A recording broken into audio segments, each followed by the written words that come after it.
Halo, selamat pagi. Selamat datang di bacaan hari ini, tanggal 11 Januari 2021. 11131 Oke, ini bacaan umum untuk semua zodiak. Ambil jika resonate, lepaskan jika tidak resonate. Silakan lihat description box di bawah video ini untuk melihat rangkuman bacaan hari ini. Oke, saya langsung melihat ke gambar ular dan berpikir apa kira-kira yang bisa muncul dari situ. Kalau kita lihat kombinasinya sebenarnya adalah situasi sosial. Jadi ini adalah seperti menguji kematangan kita untuk melihat mana yang baik dan mana yang buruk. Jadi artinya situasi sosial itu kan sesuatu yang kita tidak bisa kendalikan secara langsung. Yang kita bisa kendalikan adalah diri sendiri. Tapi somehow kita berada di dalam situ, kita memberikan energi keluar, kita juga menyerap energi dari situasi sosial tersebut. Jadi ini seperti keputusan kita mau berbasis rasa takut, khawatir, atau kita mau membuat situasi sosial tersebut berjarak dengan kita. Itu adalah keputusan kita, karena di sini ada kartu yang di sebelah kiri ini kan menandakan bahwa kita sendiri itu punya kemampuan untuk menganalisis lebih jauh, ya. Jadi kita tidak harus terpancing dengan emosi atau kekacauan yang ada di luar. Somehow ini mungkin menjadi tema hari ini. Jadi kalau saya bisa sampaikan, ini barangkali di situasi di mana kita bersama dengan rekan-rekan kantor kita, dengan teman-teman kita. Kemudian di situ ada peristiwa, something gitu ya. Kemudian dibahas panjang lebar, ada yang ngotot, ada yang defensif, ada yang mungkin juga menyerang karena mereka merasa terserang. Somehow kita bisa memberi jarak terhadap situasi tersebut dan berusaha untuk melihat secara objektif. Itu yang saya lihat hari ini, tapi itu adalah tema utamanya. Ya. Kalau dari tarot saya sudah mengambil 5 kartu ya, dari tarot apa ini namanya. Oke, ini kartunya. Yang pertama adalah situasi di mana kita sedang punya harapan tinggi. Itu current situationnya. Jadi mungkin semua kekacauan yang ada di luar, karena masing-masing punya pengharapannya sendiri, termasuk kita. Kita adalah bagian dari situasi sosial tersebut dan kita punya kepentingan di situ.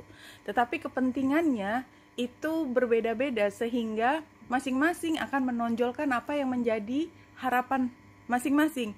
Ya, kita berharap kita punya kekuatan atas situasi dinamika yang terjadi di situasi sosial tersebut. Tapi sebenarnya yang hidden influences-nya adalah bagaimana kita mencoba untuk merangkum semua itu menjadi sesuatu yang sifatnya holistik, yang menjadi satu partnership, alliance. Alliance itu adalah persekutuan, tanda petik ya, itu bahasa Indonesianya namanya persekutuan.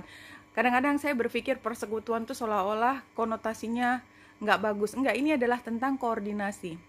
Bahwa dalam menciptakan sesuatu, ya selalu ada kombinasi dari beberapa informasi dan pendapat. Itu barangkali hidden influences-nya adalah kayaknya kalau kita mau lihat ini semua pertentangan. Enggak.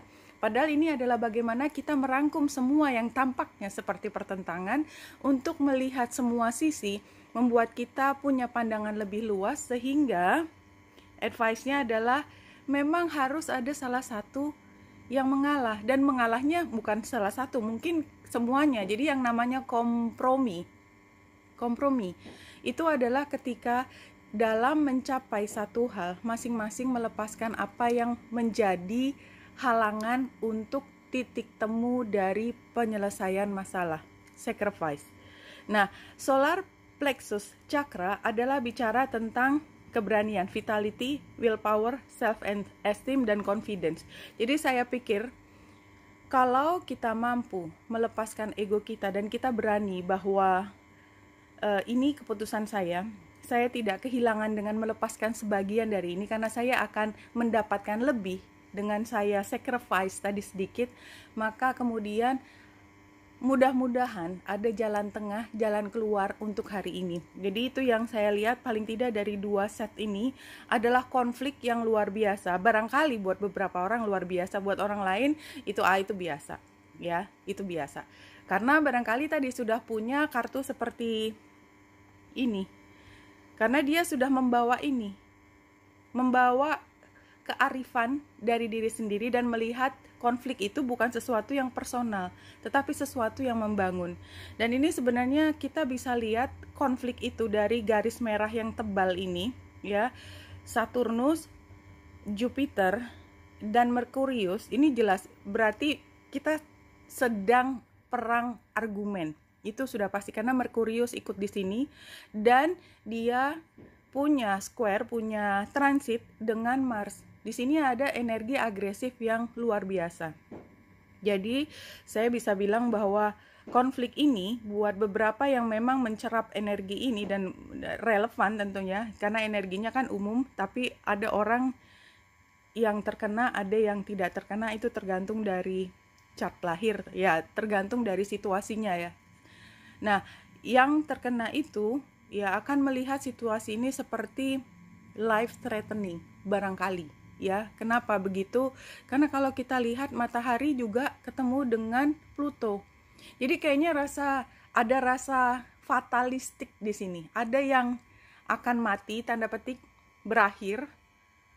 Tapi ini adalah sesuatu yang barangkali kita perlu lihat lagi karena agresif itu ya, kita lihat Mars dan Venus itu trine, artinya bahwa agresivitas tersebut, perang tersebut, upaya tersebut, ambisi tersebut sebenarnya adalah untuk mencapai sesuatu yang lebih baik bagi individu, kelompok, ataupun masyarakat yang lebih luas.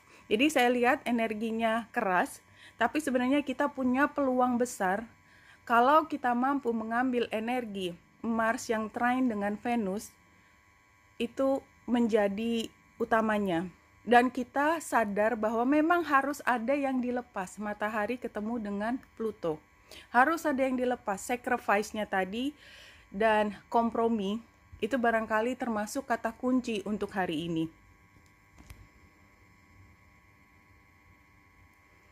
4 kartu dari tarot. Apa yang bisa saya sampaikan ke teman-teman? Oke, saya lihat langsung Ace of Pentacles sebagai advice. Ini advice tempatnya. Ya, advice-nya adalah kita melihat semua ini sebagai kesempatan, opportunity. Kesempatan untuk kita masuk ke satu hal yang baru. Ya, kalau kita lihat secara garis besar, kemana? Ke tempat yang lebih ajak, di mana konflik tadi yang memang sudah ada, dari lama sudah ada, hanya tidak pernah muncul ke atas. Hari ini punya kesempatan untuk muncul ke atas.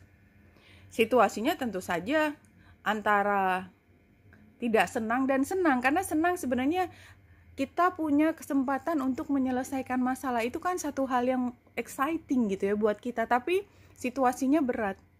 Dan tantangannya adalah kita mungkin ketemu pada situasi di mana kita kemudian menjadi tidak enak hati, ada sakit hati di situ. Karena orang yang biasanya kita berusaha untuk pertahankan emosinya selalu bahagia, selalu baik-baik saja, kayaknya hari ini mungkin kita harus berani menghadapi bahwa konflik itu bagian dari hidup kita. Konflik tidak selalu berarti hal yang buruk, karena konflik membuat kita harus berubah, dan perubahan itu memungkinkan kita untuk masuk ke situasi yang baru. Ya, 4 kartu ini bicara seperti itu. Nah, terakhir saya ambil messages from the spirit. Ya, kita lihat satu kartu apa yang muncul untuk hari ini sebagai penutup, merangkum dari bacaan hari ini. Today, tell yourself, I am the greatest thing that has ever happened to me. Ini apa? Dia bicara tentang betapa pentingnya diri kita sendiri. Jadi, lihat ke diri kita sendiri. Hari ini, saya harus mengatakan kepada diri sendiri bahwa saya begitu berharga. Saya pantas dibela. Oke, nomor 1 itu dulu. Dan saya yang pantas dibela, saya yang harus diutamakan, saya harus berhadapan dengan sesuatu. Dan kalau saya tetap nabrak tembok, maka keberhargaan saya barangkali akan tidak terlihat, sehingga saya lebih pandai daripada memaksakan sesuatu, mendikte hal yang sifatnya sosial, di mana kita tidak bisa mengendalikan juga. Yang kita bisa kendalikan adalah diri kita sendiri. Mungkin hal yang harus kita lepaskan itu memang sesuatu yang membuat rasa penghargaan terhadap diri kita sendiri menjadi sempit, ya, seperti kacamata kuda. Bagaimana kalau kita menghargai diri kita sendiri dengan cara pandang yang lebih tinggi? Oke teman-teman, itu yang saya bisa lihat pada hari ini. Wanita Indra Sari sini, semoga membantu. Salam hati dan cahaya.